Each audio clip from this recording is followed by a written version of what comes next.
To remove the frequently used emojis on your iPhone, you'll need to clear the history, as there's no way to actually remove the frequently used section.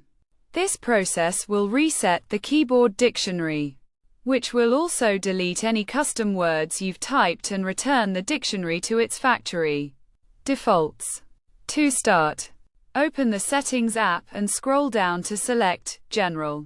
From there, scroll down and choose Transfer or Reset iPhone. Then select Reset at the bottom. Next, choose Reset Keyboard Dictionary and enter your passcode if prompted. Be aware that this will clear all custom words and reset the dictionary to its default state. If you're okay with this, proceed with resetting the dictionary. After doing so, close the Settings app and the app where you last used the keyboard.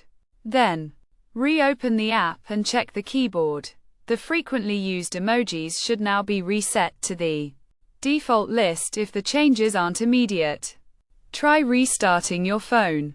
This method is currently the only way to clear frequently used emojis on iOS 16.